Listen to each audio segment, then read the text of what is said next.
think one guy that we're going to talk about now who is ready for the NBA, and I think it would really benefit him to have the one-and-done rule because, again, just a waste of time for him to go to Duke, is Cam Reddish. Right. Really interesting player, a guy, and we'll talk Celtics-wise, I think, first with him because he's such a Celtics player. You know, he's a 6'8", 6'9" wing, like really tall, long arms, good three-point shooter. He'll be able to defend a bunch of different positions. And the thing that I think impressed me the most about Reddish was that they used him as the ball handler. So they used him as like the pick and roll guy, facilitating, you know, shooting, creating. And that's something that the Celtics really like. If you look at all the guys they've really pursued, they like Horford, you know, who can facilitate, who can play make. They like Kyrie, who is one of the best, you know, playmakers in the league, especially as a scorer.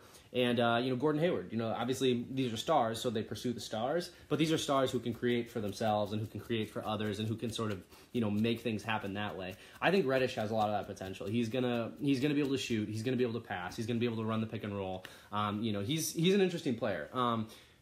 A little bit late in the day on Monday, there wasn't necessarily as much energy in the building, and it didn't seem like there was as much energy to Reddish. Yeah. What did you think of Reddish? Well, I kind of just, as you said, I think when people talk about his overall strengths, you know, people mention his versatility and how, you know, he's kind of assumed the role as the ball handler and has the potential, has plenty of length. But you hear a lot of good stuff, too, about his motor, and that's why I feel like it was kind of tough for us to get a good judgment call on that, because he really didn't seem too interested in that game. I mean, again, it was the second to the last game, the last national kind of showcase game, and you take the quick eye test, you finish with, I think, 25 points, but again, if you do a little bit of a deeper dive, I think he shot like 9 of like 23 or 24 from the field, so it really didn't seem too interested on really kind of either side of the ball. He was kind of going through the motions.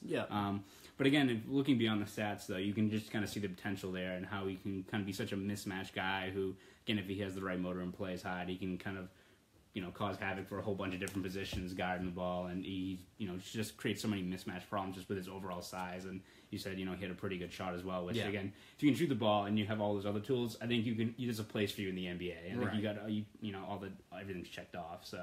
Definitely. You know, I am, with some of these guys, it's kind of whatever. With their motor, it's like, okay, it's a high school game. I do worry a little bit at the Hoop Ball Classic because it is such a high-profile high school game. Like, this is one, you know, there were Celtic scouts there on Sunday. There were, you know, I would assume Monday as well, tons of pro scouts there for all of these games, kind of getting a look at these guys. And it's like, you know, I understand that you don't want to get hurt. You'll show way more at Duke. You'll show way more, you know, at the college level. That'll be way more important for you than these high school games. But it is kind of concerning. It's, you know, you want to see them perform at a high level in front of scouts. So, and with Reddish, you know, one of the things that the people have wondered about is his motor. So he's super talented. I mean, all he's got to do is have a good freshman season at Duke, and he could honestly, if you want to talk about guys who could take over for RJ Barrett, I think Reddish is one of them. He's got that kind of skill level. Kind of looks like Paul George the way he plays. Like, you know, he's got that kind of like big wing shooting potential, and that's, you know, that's something. That's something you know, worth watching.